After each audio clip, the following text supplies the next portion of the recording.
From the authors of Author Masterminds, this is Mysterious. Mystery surrounds us every day.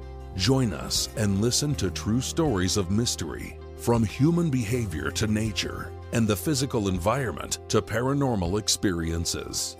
The stories are true, even if we can't explain them.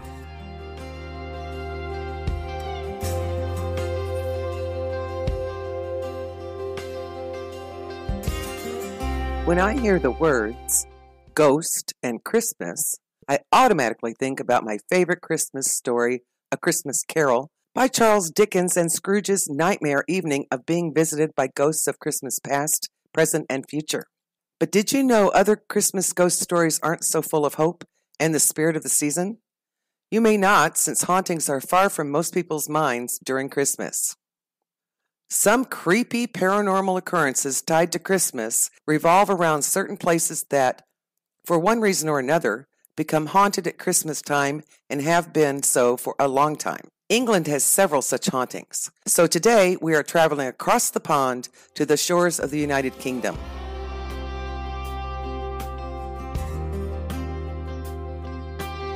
I'm Marianne Paul, America's Lady of Supernatural Thrillers. I love mysteries of all kinds, but my favorite are of the supernatural variety. My writing reflects my passion. The oldest conflict in the world, good versus evil, is the center of my books. When I was a child, it wasn't uncommon to hear stories in my family about rocking chairs that moved by themselves, a room in our grandparents' farmhouse no one slept in because a spirit would appear at night, or encounters with evil by friends of the family. Because these stories are related to me by people I knew and trusted, I became interested in hauntings, which brings me to the topic of this episode.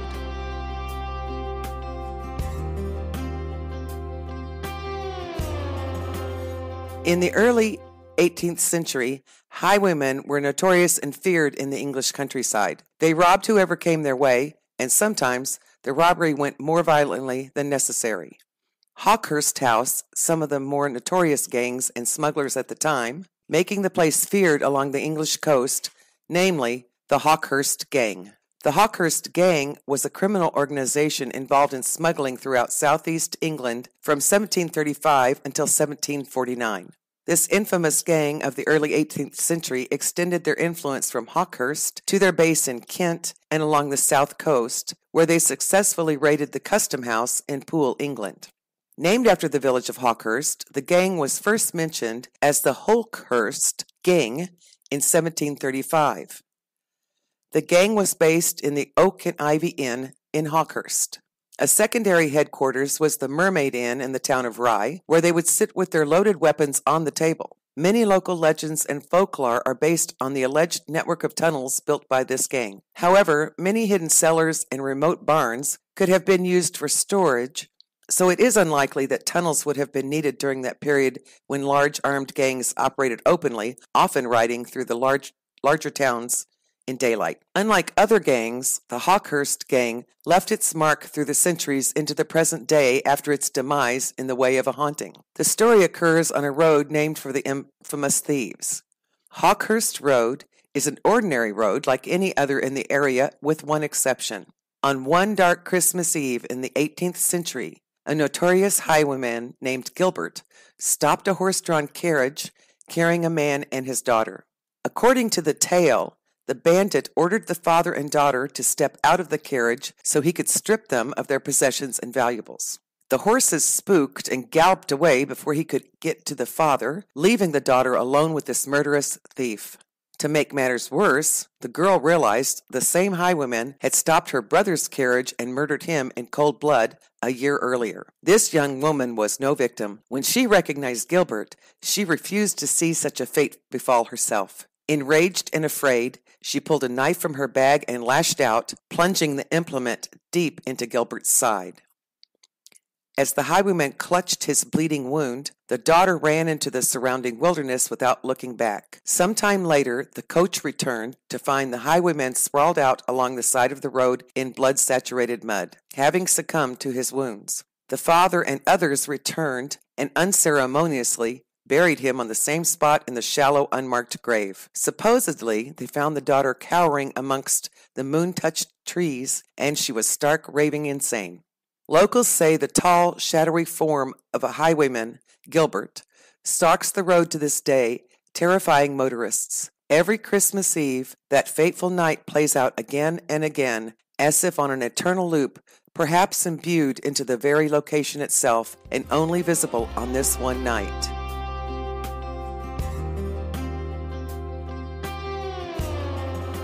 A hunt for East Anglia's most haunted house will undoubtedly include a visit to a strange Tudor-style mansion on the outskirts of Beckley's. In fact, some ardent ghost hunters regard Roos Hall, sometimes called Rose Hall, as the most haunted house in England.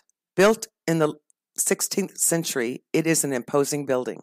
It was owned by the Suckling family in the 17th century, having been bought by Sir John Suckling in 1600. On Suckling's death, Roos Hall was inherited by Sir Alexander Temple, who was Suckling's brother-in-law, in lieu of repayment of a debt, but was later repurchased by the family.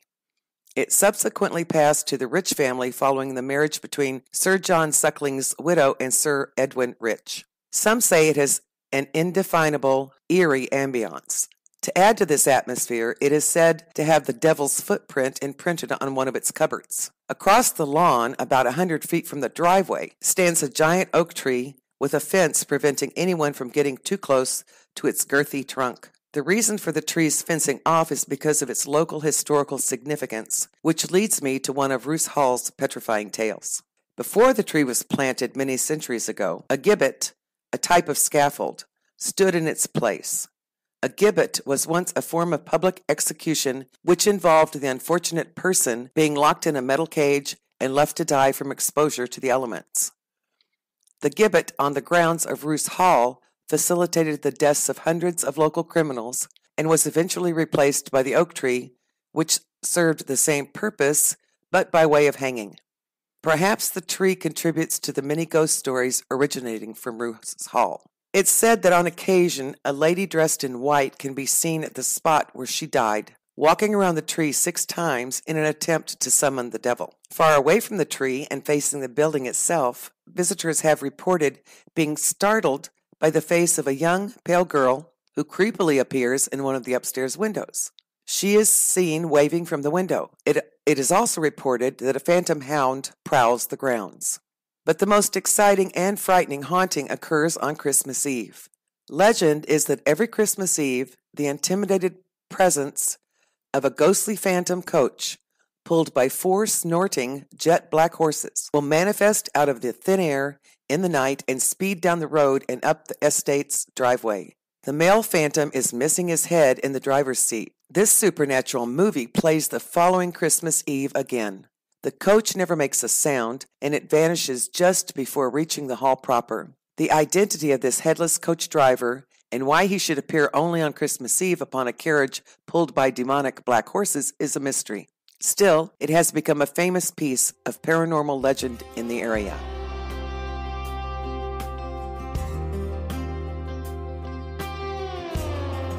Let me pause for a moment. If you enjoy stories about the unexplained and supernatural forces, I invite you to read my latest book and take a journey through Andalusia Forest.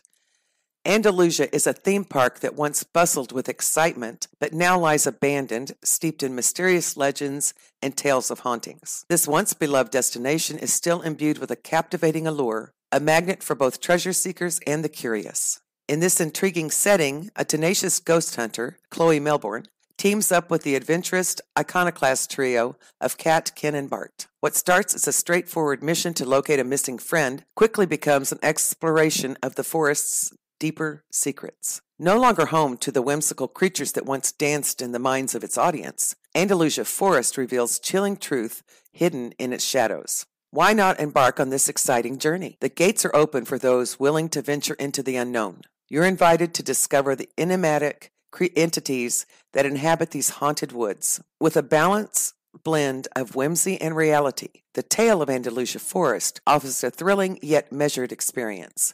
So take a bold step and let the answers reveal themselves through your exploration. Andalusia Forest awaits.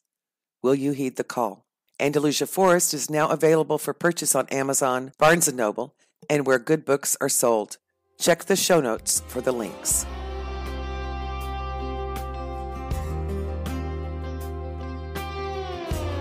The historic Hever Castle, located in the rolling, idyllic countryside of Hever, Kent, has its own Christmas haunting. But before I delve into this Christmas haunting, I want to note several reported hauntings that occur at other times. The first is a rather unpleasant male spirit known to stomp around with a disapproving look on his face and grunt in disgust. This rude spirit is known to bang on walls and slam doors. No one knows who this ghost is or what he is so angry about. It's suggested that those touring Hever Castle avoid this spirit if encountered. The second ghost is that of a horse galloping through the long gallery at full speed. He vanishes right before crashing through the wall. That could give a person a bump in the night type of heart rate increase. These stories bring me to the famous haunting of Hever Castle, and it only happens at Christmas. And first, some history, of course. Hever Castle was built around 1270 as a walled-in country house surrounded by a moat. Between 1462 and 1539, it was the residence of the rich and powerful Boleyn family, later known as the Boleyn family. The original owner, Henry Boleyn's son Thomas, changed his name to Thomas Boleyn. He married Elizabeth Howard, the daughter of the Duke of Norfolk. The two had a daughter named Anne Boleyn, who would create a major scandal at the time and who lies at the root of the castle's paranormal shadowing. Anne's sister Mary infamously began to have an affair with King Henry VIII, married to Catherine of Aragon. By all accounts, the king was unhappy with his marriage to Catherine, so he began his affair with Mary. Boring of Mary, the king chose to pursue Anne. Anne spurned his advances and told the king he must divorce Catherine in order to marry her. The king, allegedly obsessed with Anne, wrote her dozens of love letters. He continued to profess his undying love to her. The king continued to work on divorce from Catherine.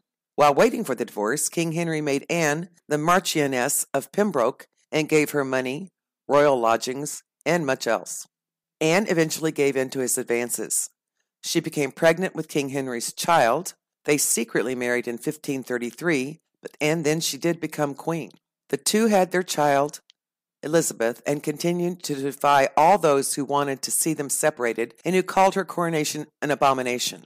Unfortunately for Anne, King Henry VIII was soon chasing skirts again. A bridesmaid at their wedding, named Jane Seymour, was one of them. To make matters worse, numerous rumors surfaced that Anne was sleeping around with everything that moved, including an inappropriate relationship with her brother, and the king began to believe it. King Henry had Anne arrested, charged with treasonous adultery, and beheaded in 1536 at the Tower of London. Hever Castle had many different owners, including the famous American millionaire William Waldorf Astor in 1903, before finally coming to Broadland Properties Limited. They have put it on public display. Through all the changes in ownership, one resident has remained the same through the centuries, Anne Boleyn herself. According to the book Haunted Castles of Britain and Ireland, by Richard Jones, and for reasons not entirely clear, Anne's spectral form appears every Christmas Eve upon the bridge on the property that spans the River Eden. The apparition slowly floats toward the castle, perhaps trying to come home from some other place, but fades, then vanishes before reaching the castle doors. The manifestation repeats yearly. So, my friends, if you are looking to visit England during Christmas and have a paranormal encounter, you are in luck. Happy ghost hunting.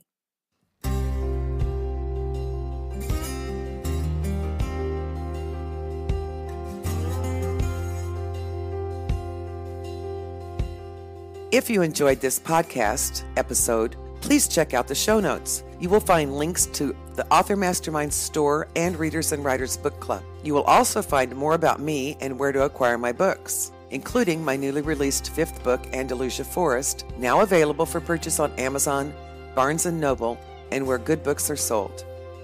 You might want to check out this new one if you enjoy supernatural thrillers with a cozy undertone. I hope you will. Thanks for listening. Until next time, may the sun always be on your face, the wind at your back, and the good Lord walk beside you.